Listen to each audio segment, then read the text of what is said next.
"Get out of my lobby, this place isn't for your kind." The words didn't slip out by accident. They were delivered like policy loud certain and rehearsed.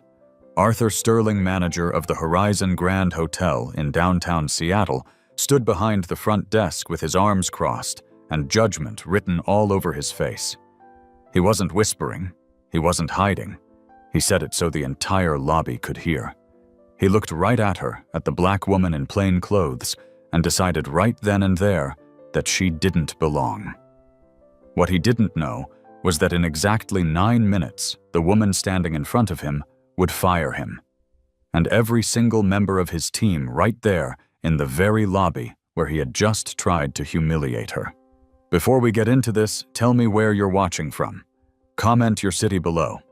And if this moment stopped you in your tracks the way it did the guests around her, hit that subscribe button and give the video a like. Now let's rewind to how this moment started.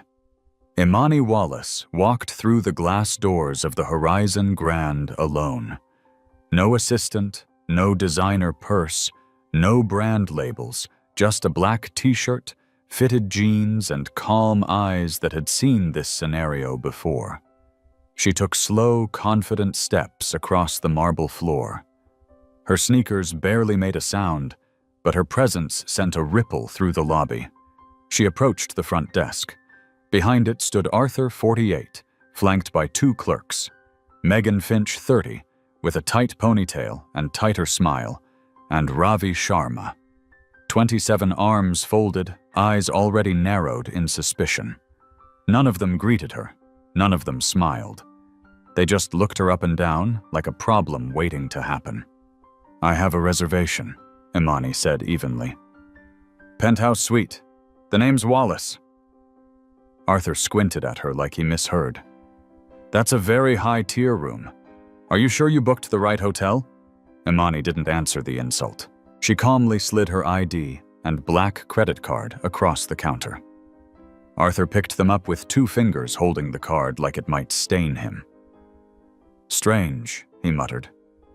"This looks suspicious." Megan pressed a button on the desk. Her voice rang out over the intercom. "Security, we may have an unauthorized guest trying to access one of our premium suites, possibly fraudulent." Imani's expression didn't change. Her voice stayed low. "I'm not here for trouble. I'm here for my room," Ravi scoffed. "You know people try this all the time. Fancy cards, they found fake names, usually hoping we won't check." From across the room, Chloe Grant, a travel blogger visiting from San Francisco, had already raised her phone.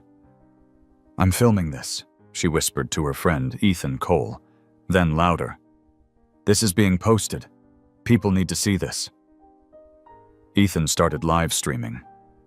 "We're at the Horizon Grand in Seattle," he narrated. "And we're watching something ugly happen in real time." Isabel Vargas, the young concierge, standing off to the side, glanced up from her desk. Her eyes met Imani's. Something passed between them. Silent, swift recognition maybe, or concern.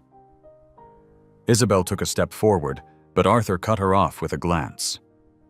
"She doesn't belong here," he snapped. Imani took out her phone and sent a silent tap. On the other end, in a corporate office 3 blocks away, her executive assistant, Zoe Evans, picked up immediately. "It's happening," Imani said quietly. Zoe didn't hesitate. "The system's ready." Arthur still held her card, flipping it like he was waiting for it to confess something. "You know," he said louder this time, "we've seen this scam before. People come in, claim to have bookings, flash a high-limit card, and disappear the second we call the bank. Well, not this time." He turned to Ravi and handed him the card. "Lock it up." Ravi took it eagerly and walked to a small cabinet. He opened a drawer behind the desk, revealing a brushed steel safe with exaggerated care. He placed the card inside and slammed the door shut. "You're done here," he said with a smile. Chloe, filming, exclaimed, "They just took her card." Ethan stepped closer. "That's theft. That's not policy." Imani didn't move. Her voice stayed calm. You're going to regret this. At 24, Imani had walked into a boutique hotel in Atlanta after a red-eye flight. She was dressed in sweats, exhausted from meetings, and had a confirmed reservation. The man at the desk looked her up and down and said, "You don't look like someone who'd stay here." He told her the system was down and she could come back when the manager's around. She slept in her car that night. The next morning, she began outlining a business plan that would grow into one of the largest hospitality groups in the country now. Standing in a lobby she owned in a hotel under her brand, the same tone, the same assumption, the same kind of man tried to erase her again. Arthur leaned forward. "Your reservation's canceled. We don't tolerate deception. You're holding up real guests." Imani didn't flinch. "You mean the ones watching this right now?" She gestured towards Chloe and Ethan, who were still filming. Other guests had stopped what they were doing. Some were staring, some were whispering, some were clearly uncomfortable. Isabel looked on, jaw tight. Megan stepped in. "You need to leave now." Imani held her gaze. "Are you sure?" Megan's tone dripped with confidence. "Positive, or we'll call the authorities." Arthur smirked. "Go ahead, make a scene. It won't end well for you." Imani didn't blink. "That's the last time you speak to me like that." Isabel finally stepped forward. "She's right. I saw her name in our system this morning. Her reservation is valid." Arthur turned to her sharply. "One more word, and you're gone too." Imani reached for her phone again. This time her voice was louder. "Zoe, log this moment. Lock in the video timestamps." Zoe's voice came through clearly. "Logged. Systems ready." Ethan leaned toward the front desk, pointing to the card through the safe's glass window. "It says I. Wallace, VIP. It's real. She's real." Arthur scoffed. "Anyone can make a fake card. People like her." Imani interrupted. "Finish that sentence." "Go on." But he didn't. The words died in his throat as he noticed the growing circle of eyes around them. Imani stepped forward, calm, controlled, but every syllable carried weight. "You've just made the worst mistake of your professional life," she said. Arthur smiled, like he still held power. "You think so?" She stared into him. "No, I know so." And as the tension gripped the lobby like a tightening noose, no one, not Arthur, not Megan, not Ravi, had any idea who she truly was. But they were about to find out. Ravi Sharma's voice rang out across the lobby with forced authority, holding up the small silver key to the safe like it was a trophy. "This card is now company property," he declared. "And until the bank verifies it, you're not getting it back." He grinned, smug, performative, sure of himself. Behind him, the safe door clicked shut with a cold finality. But Ravi didn't see the storm he'd just invited. Imani Wallace stood there, unwavering. Her face was unreadable, her silence more commanding than any outburst. Arthur leaned in again, eyes flicking toward the slowly growing crowd. "You're wasting everyone's time," he said. "Walk out now or we'll make that choice for you." That's when Megan, emboldened by the backing of her manager and Ravi's theatrics, stepped out from behind the desk, straightened her blazer, and reached for Imani's arm. "You've been warned it's time for you to leave." The moment her hand made contact, the entire atmosphere in the lobby shifted. Gasps erupted. Chloe Grant's phone caught the movement instantly. "She just grabbed her," she shouted, already uploading the clip to Reddit with a simple caption, "This is happening live at Horizon Grand." Ethan's live stream now had over 100 watchers, most of them flooding the chat with shock and disbelief. Isabel Vargas stepped forward, her voice shaking with restrained outrage. "You can't put your hands on a guest," she said sharply. "Her reservation is valid." Megan spun around, eyes flashing. You stay out of this if you want your job. But Isabel didn't back down. She looked at Imani, who still hadn't moved an inch, and took a small step closer to her. I won't lie for you, she said to Arthur. That was the exact moment Arthur dropped all pretense. She's trying to scam us, he hissed. People like her always think they can play the system. His tone was lower now, more venomous. But the words reached the ears of at least 3 guests standing nearby. One of them, a gray-haired woman holding her phone just a little higher, said to no one in particular, I can't believe what I'm hearing. Another, a man in a navy suit, leaned toward Ethan's stream and said, You getting all this? Ethan nodded. All of it. In the center of this storm stood Imani, still perfectly still. She brought her phone back to her ear. Zoe, she said calmly, escalate the internal system, begin audit documentation. I want every word logged from this point forward on the other end. Zoe. Evans's voice was crisp. Understood time stamped and recorded. Do you want Dana on standby? Imani replied. Give me 1 more minute, as she said it. Ravi leaned in over the desk and shouted loud enough to be heard by the far wall. You're a fraud! Lady, you think a card gets you in here. Go back to wherever you came from. A chorus of murmurs rose from the lobby. Isabel was now fully out from behind the concierge podium, standing shoulder to shoulder with Imani. I've worked here for 3 years, she said, her voice firm. And I've seen this pattern before. Every time a guest like her walks in alone, confident, dressed down, you treat them like criminals. Arthur's eyes narrowed. And every time someone questions it, Isabel continued. You say it's policy, but it's not. It's you. Backstory seeped into Imani's mind.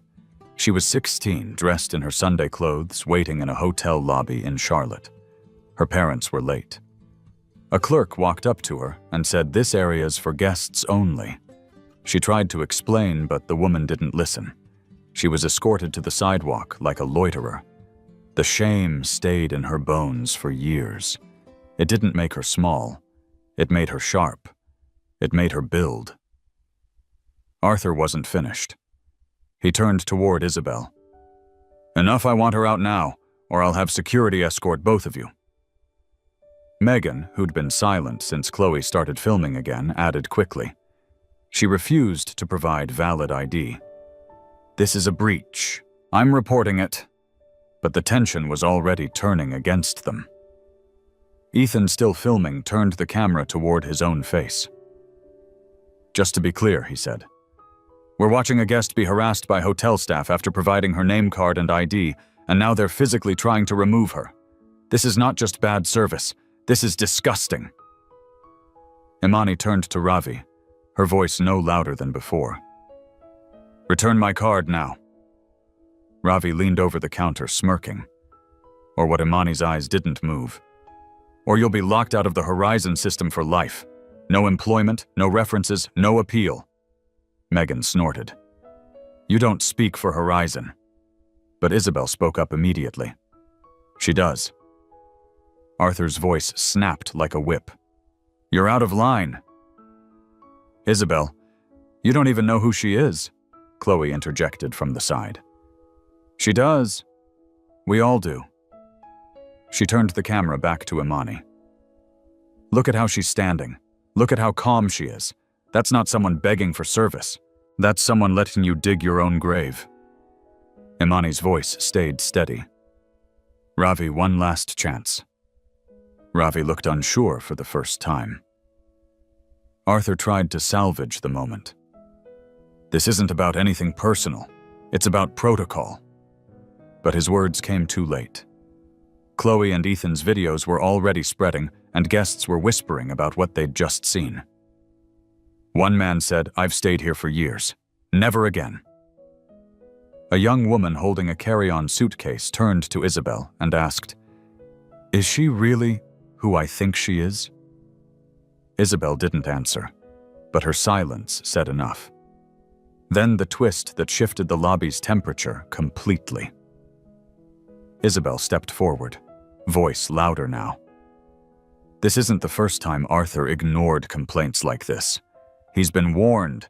I logged 3 of them last month, 2 from solo women of color, all dismissed. Arthur's face flushed red. That's a lie. Ethan swung the camera toward him. You sure? Imani looked around slowly.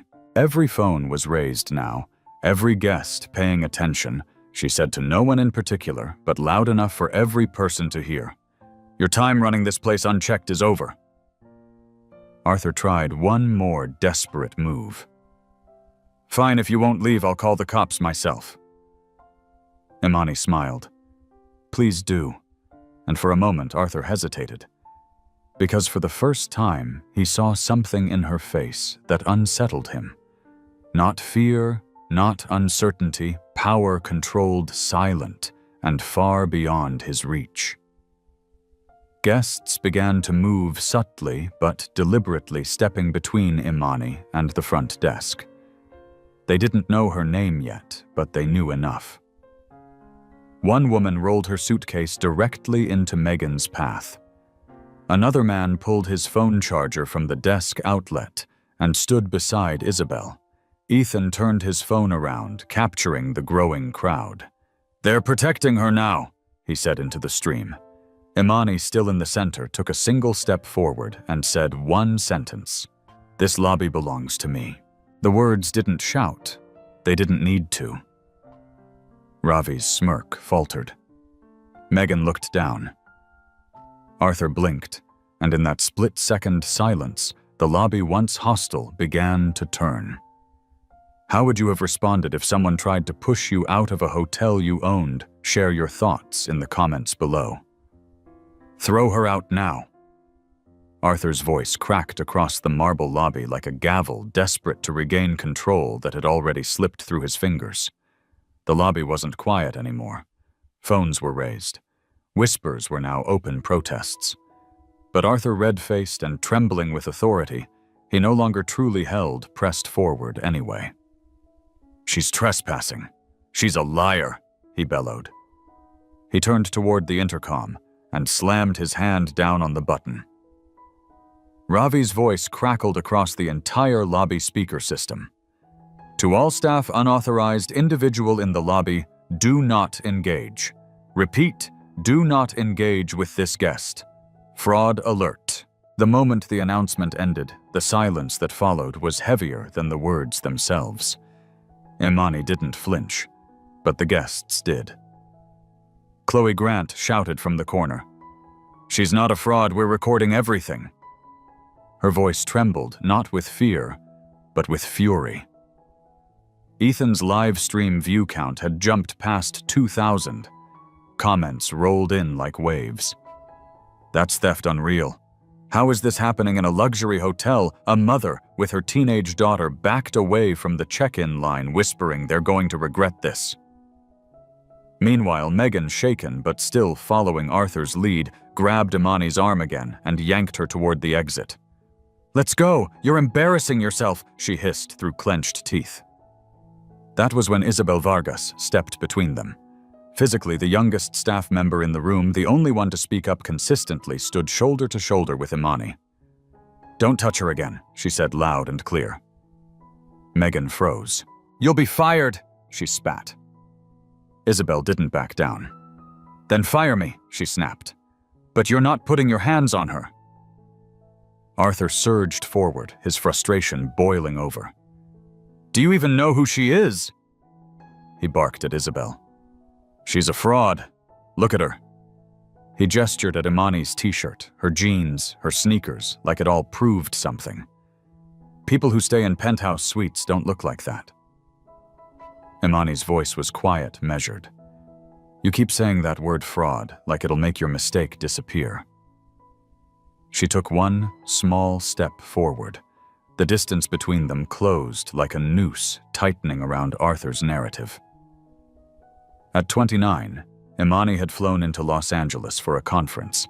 She'd been wearing a navy pantsuit, professional, but not extravagant. The man behind the desk had looked at her ID, then at her, then again at the card. This can't be you, he'd said. "We'll need a second form of ID."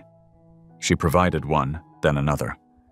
But they still made her wait while verifying 2 hours. Meanwhile, she watched 3 white men walk in and get sweets without even showing ID. That night, she drafted the policy she would later implement in her own hotels. 0 tolerance for guest profiling. That moment lived in her bones, and now so did this one. "Get security." Arthur barked at Ravi, who had stepped away from the desk and now hovered near the office hallway, uncertain. "Call them in now." But Ravi hesitated. His confidence had cracked, because in front of him stood not a woman begging for entry, but someone who knew something he didn't, and worse, guests were watching. Chloe's phone moved from face to face, capturing every twitch of guilt, every flinch of power. Ethan, still live streaming, turned toward a guest standing nearby. "Sir, what are you seeing here?" the man replied without hesitation. "I see someone getting thrown out of a hotel she clearly belongs in." Arthur spun. "That's slander. She hasn't proven anything." Imani calmly turned her phone toward the crowd. Would anyone like proof, Ethan immediately called out, "Show them." But she didn't lift a badge or pull out a contract. Instead, she turned to Isabel and asked softly, "Do you see my name in the reservation system?" Isabel nodded. "Yes, it's under I. Wallace Penthouse, checked in remotely. And is the VIP tag attached to it?" Imani continued. Isabel nodded again. "Yes, marked as executive-level override owner-level clearance." The lobby fell quiet. Arthur's eyes darted. That could have been faked. She could have hacked in Chloe. Snapped. "You really think someone walked in off the street, hacked your system, and brought 2,000 witnesses with them?" Megan, suddenly pale, looked down at the floor. Ravi stepped forward, hesitantly. "I locked the card in the safe under your instruction." "Art, what if we're wrong?" Imani turned toward him. "You were told to steal from me. That's what you did. But you had a choice." Ravi's mouth opened, then shut again. Then the crowd shifted. A guest, an older woman with white hair and a floral scarf, moved forward. She positioned herself between Imani and Megan and said simply, "You're not laying a hand on her again." Another man joined, then a woman with a stroller. Within seconds, a loose half-circle had formed in front of Imani, as if the guests themselves had drawn a boundary. Arthur stood behind the desk, suddenly looking much smaller than he had moments ago. Imani looked around at the human barrier that had risen without her asking. "This is what happens," she said softly. When silence stops being an option. Ethan turned his phone to the crowd. "They're standing with her now," he said into the camera. "And I don't think they're going anywhere." Arthur's desperation hit its peak. He shouted over the lobby noise, "You're all being manipulated. She's playing you." And then Ravi, still holding the intercom mic, whispered something barely audible. But the whole lobby heard it as it echoed through the speakers. "She owns the place, doesn't she? It hung in the air like smoke." Chloe slowly panned her phone toward Imani's face. "Do you?" she asked, breathless. Isabel stepped forward. "She does." Gasps rippled across the room. A man near the lounge chairs whispered, "Wait, this is her hotel." Megan turned to Arthur in horror. "You said she was lying." Arthur didn't speak. Ethan looked into his lens. This is the moment everything changed. Imani stepped forward again now, past Isabel, past the half-circle of guests, right up to the front desk where Arthur stood frozen. "You wanted me out," she said evenly. "You framed me. You called me a thief. And you humiliated me in my own lobby." Arthur opened his mouth, but no words came out. From her phone, Zoe's voice came through, loud and clear. "Imani Dana is ready." Do you want me to patch her through? Imani's eyes didn't leave Arthur's. Yes, right now. She tapped the screen once, and Dana Webb's voice, sharp and deliberate, came through the speaker. Imani, everything's prepared. We're standing by for your authorization. Imani took a breath. Terminate. Arthur Sterling, terminate Megan Finch. Terminate Ravi Sharma. Immediate removal from the Horizon system. Freeze their access credentials and log today's incident for legal audit. A beat of silence. Confirmed. Dana said, processing now. And in that instant, Arthur's access badge buzzed red. So did Megan's. So did Ravi's. They were locked out live in front of every guest. No shouting, no theatrics, just justice. Quiet, complete, irreversible, and in the eyes of every guest present. A single truth became clear. This woman hadn't just defended herself. She had dismantled a system in 9 minutes flat. What would you have done if you witnessed this? Let us know in the comments below. Arthur Sterling's last shred of composure shattered the moment his access badge buzzed red. He stared at it stunned, like it had betrayed him. Ravi's face drained of color as his own badge blinked the same error, locking him out of the Horizon system in real time. Megan froze, lips parted in disbelief, still gripping the edge of the counter as if hanging on would somehow keep her job from vanishing beneath her feet. But the lobby had already shifted. What once felt like a theater of dominance now pulsed with rebellion. Isabel Vargas, no longer the silent concierge, stood tall beside Imani, her jaw tight, her voice steady. "They've been removed," she said, loud enough for every guest to hear. "They don't speak for Horizon anymore," Arthur erupted. "This is illegal. You can't just— this isn't how hotels operate." He turned to Megan, desperate. "Call corporate, get someone on the line now." But Megan's hands trembled as she checked her phone blocked.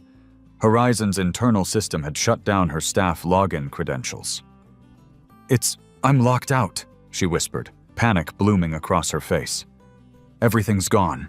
Ravi tried to step toward the safe to retrieve Imani's card, but Isabel raised her hand. "Stop right there," she commanded. "You're no longer authorized to handle guest property. Step away from the counter." Ravi hesitated, then backed off slowly, and then the final push. Arthur, boiling in embarrassment, lashed out in the worst way possible. "Do you really think this circus makes you a leader?" he snarled at Imani. "You tricked your way in. You humiliated us in public. You'll be sued for this." But his voice cracked, just slightly.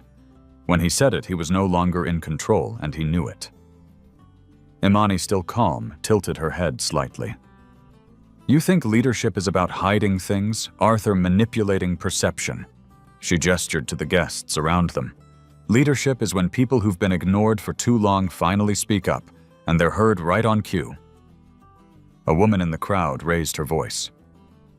"You never took my complaint seriously last spring," she said. "I emailed about an incident at check-in, and no one followed up. You were the one who responded and dismissed it."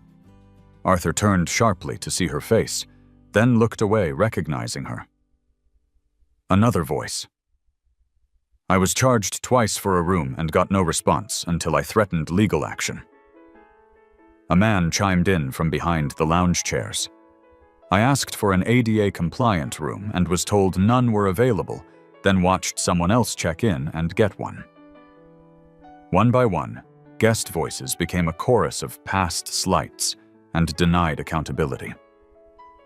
Isabel stepped forward again, now emboldened by truth and consequence.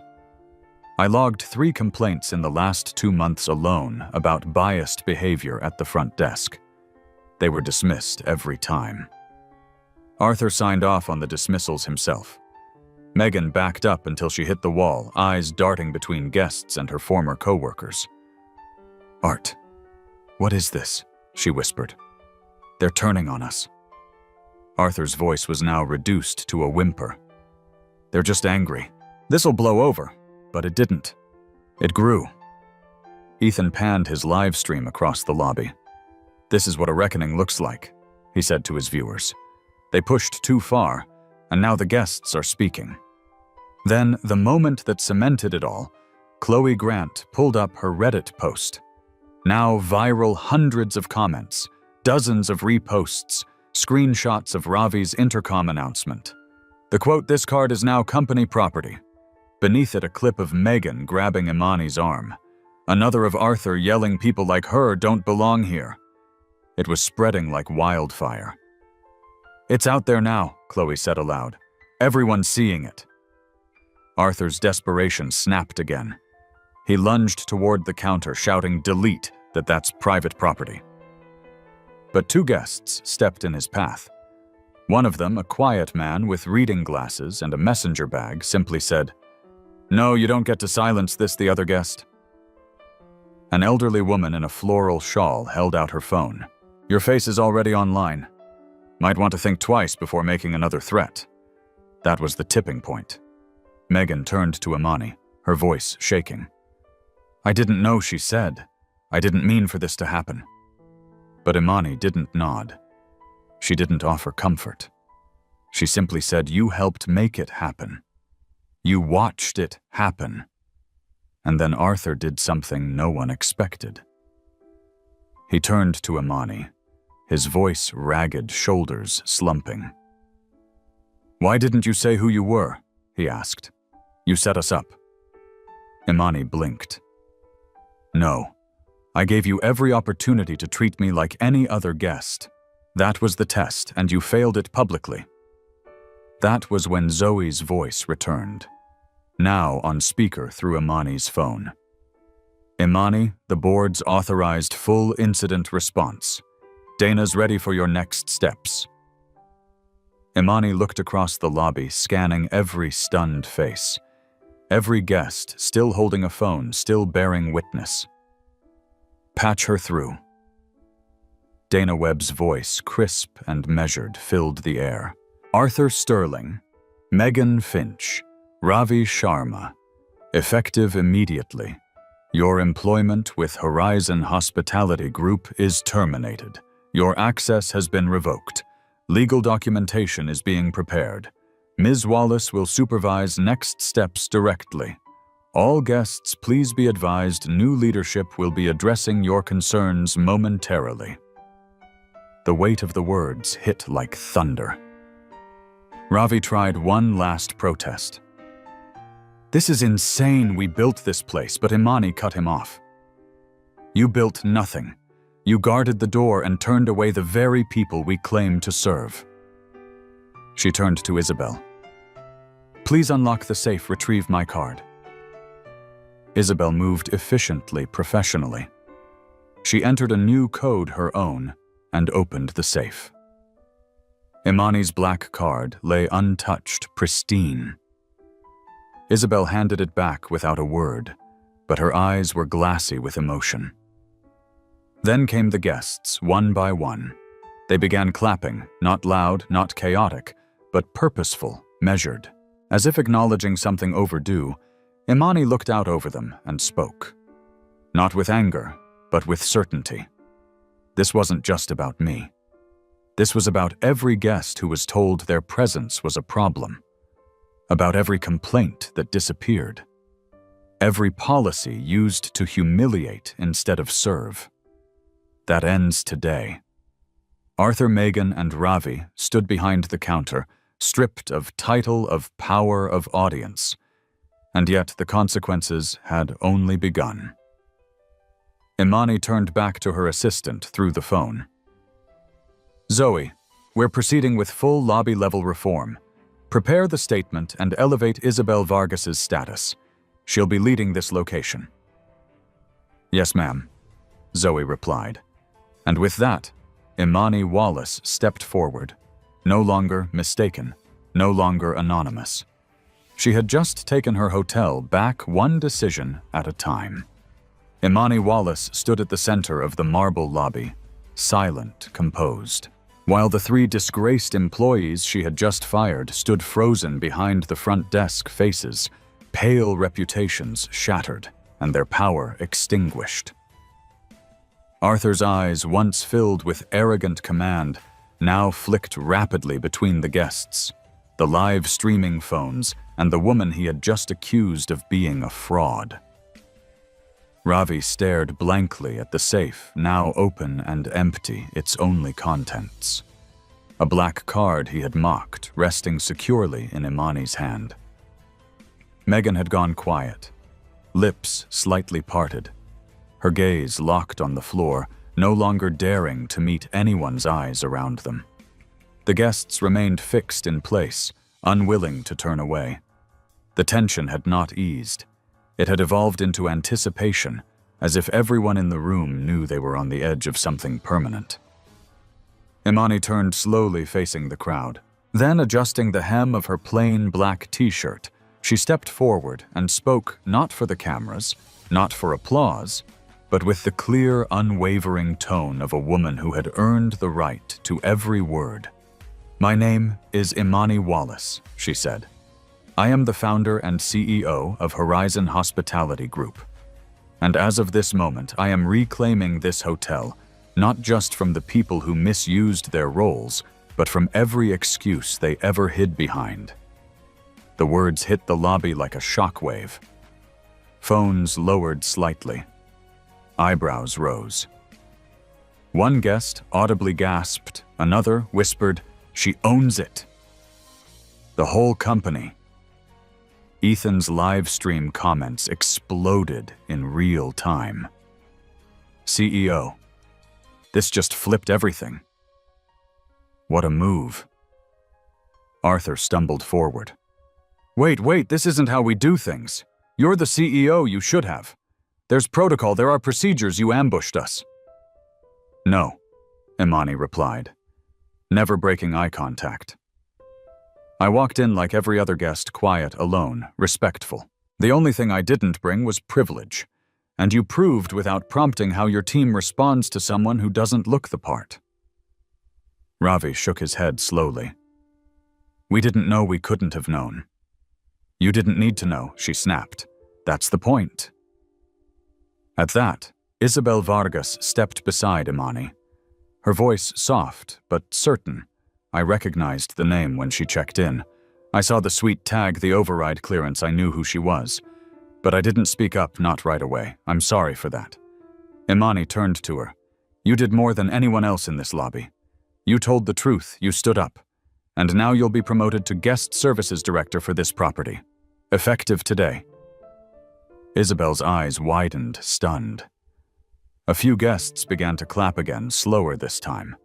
Not for spectacle, but for justice. A moment of quiet triumph unfolded in the lobby. Megan spoke for the first time in minutes.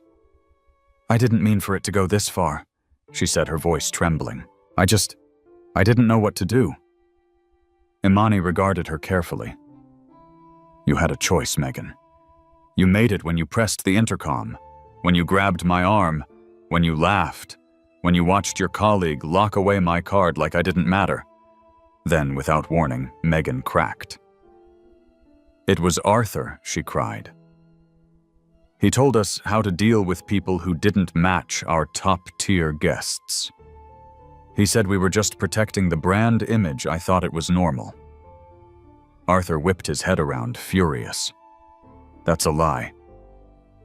Imani raised a hand, stopping them both. "No, it's not a lie. It's a confession, and we will document it."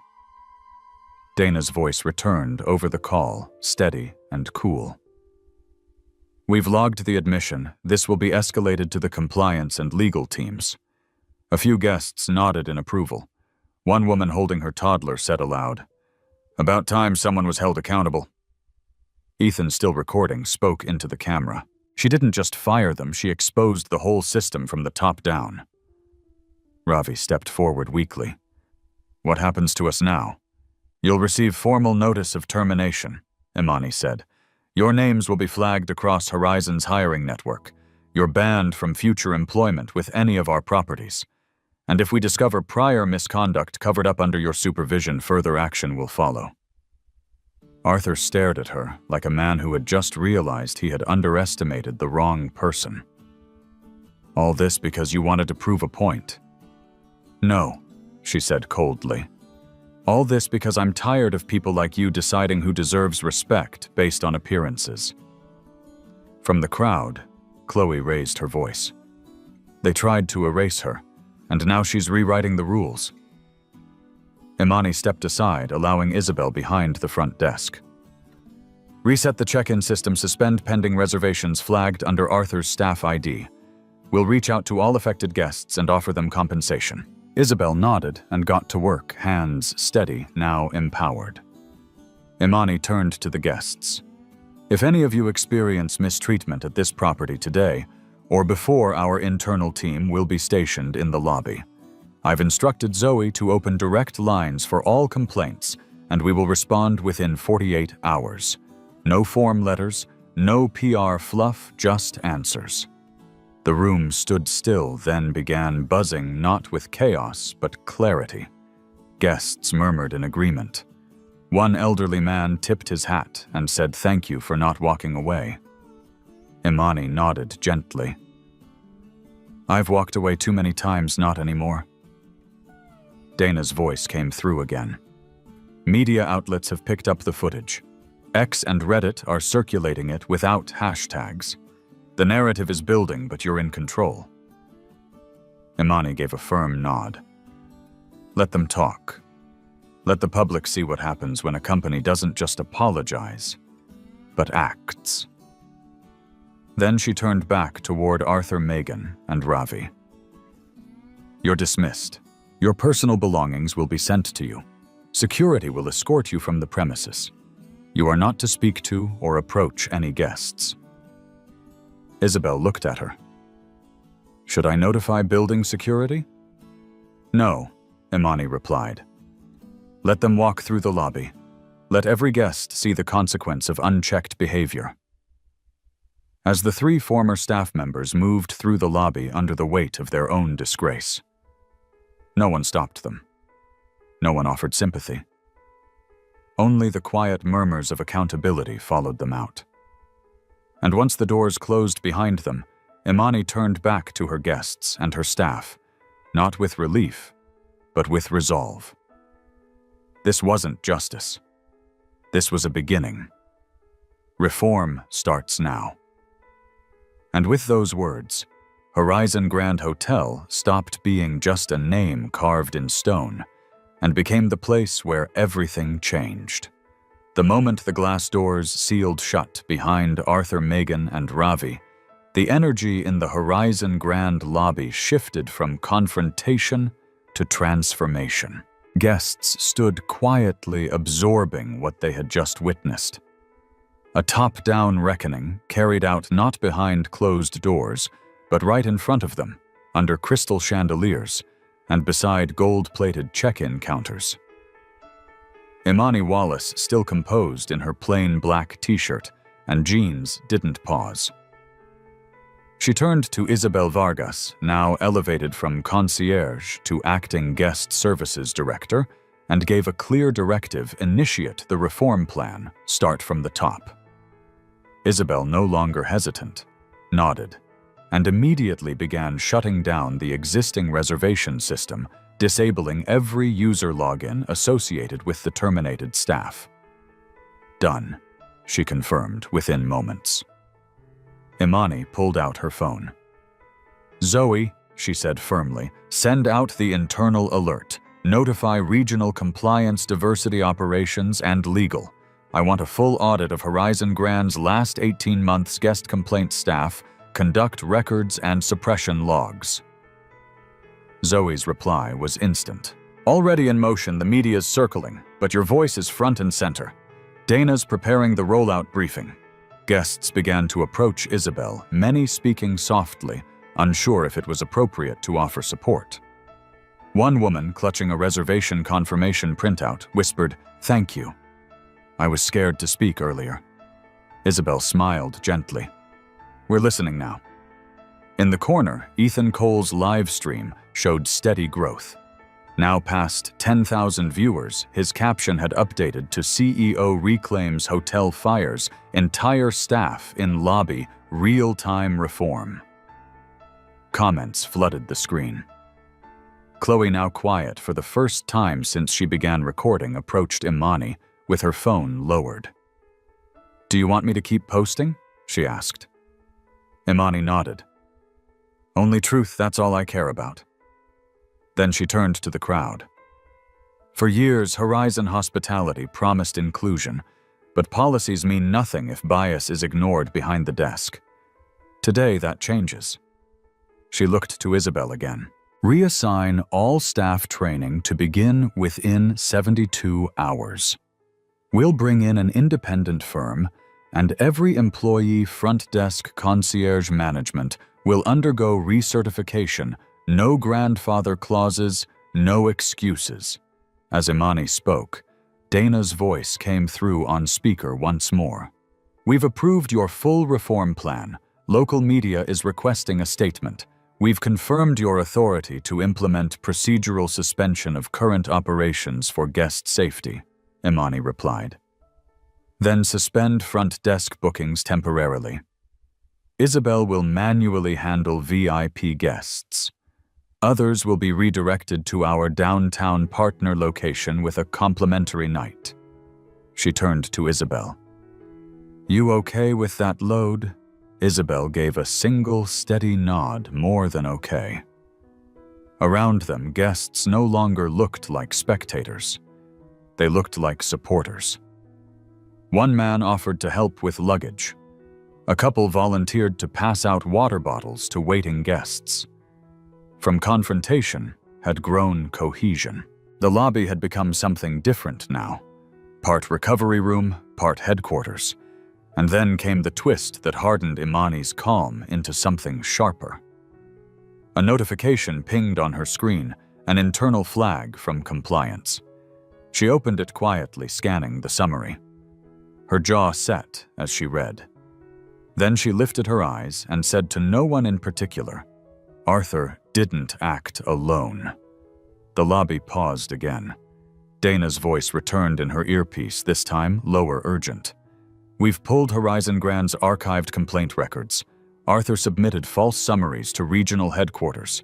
Complaints that were marked resolved were never investigated. And we found communications between him and former regional director Robert Price." Imani's voice dropped colder now. "Price retired 3 months ago under a cloud of HR violations. No one looked deeper because they said he was just old-fashioned." Zoe's voice came in. "Turns out he protected Arthur Megan, too." There was a pattern. Imani closed her eyes for a moment, not to escape, but to steady herself.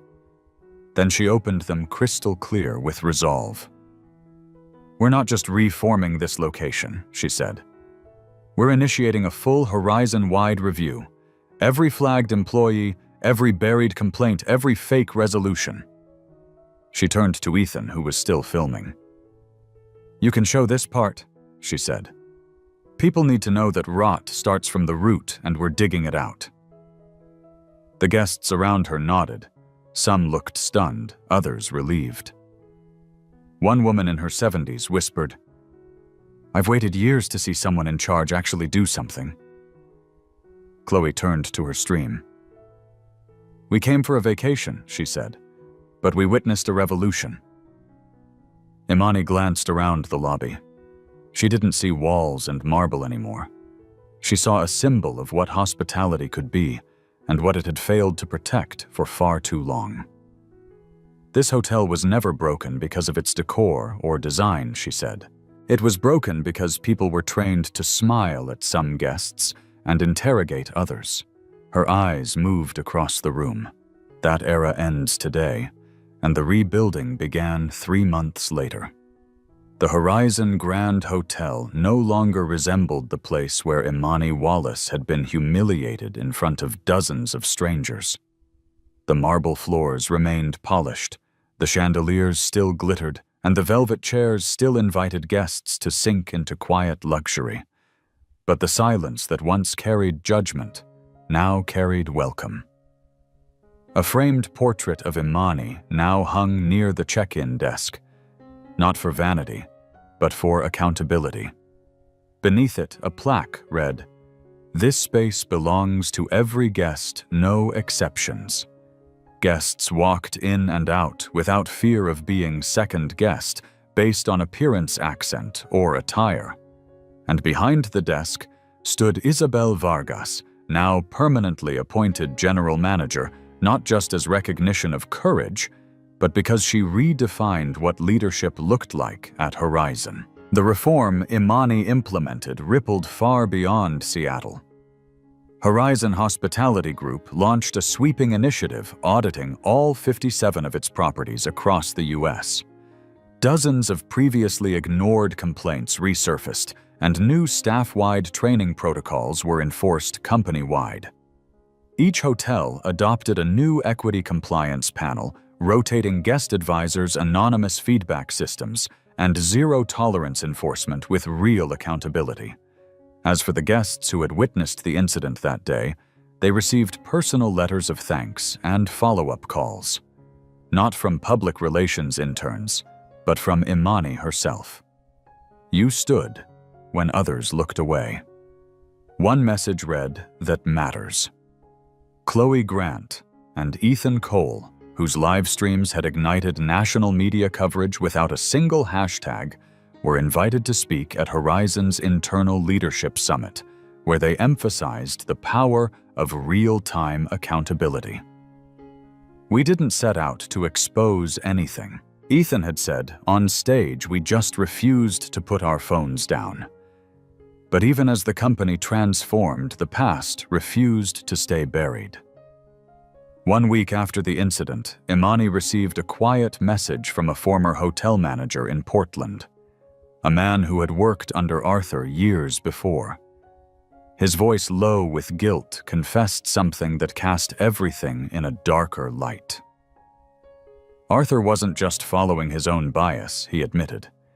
There was a quiet directive from regional leadership Price's era. They wanted certain guests treated as non-priority if they didn't match the profile. It wasn't on paper. But we all knew Imani didn't respond with anger. She thanked him for telling the truth and passed the statement to Dana and the legal team.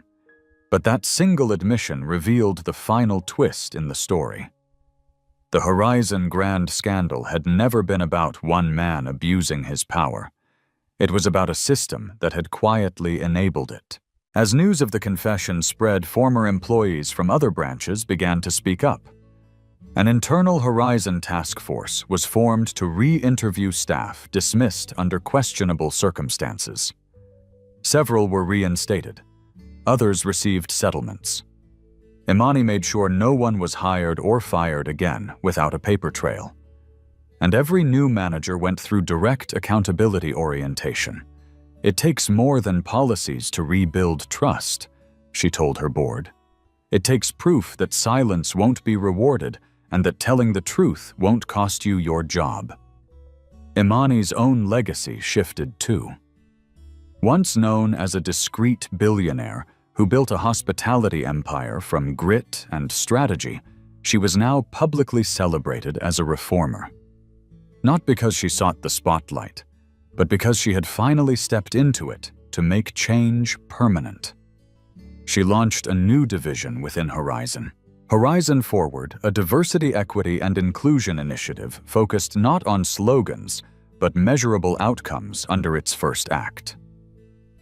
Isabel Vargas was named National Advisor for Frontline Guest Experience, and at the end of the inaugural summit, Imani said the words that guests, staff, and survivors of silent discrimination across the country would never forget. "Hospitality doesn't begin with the smile you give, it begins with the respect you assume." The audience rose to their feet, not because a CEO had spoken, but because a woman once pushed toward the exit had turned around and opened the door for everyone else. If you believe everyone deserves respect, share this story. Don't forget to subscribe, leave a like, and speak up when silence is no longer an option.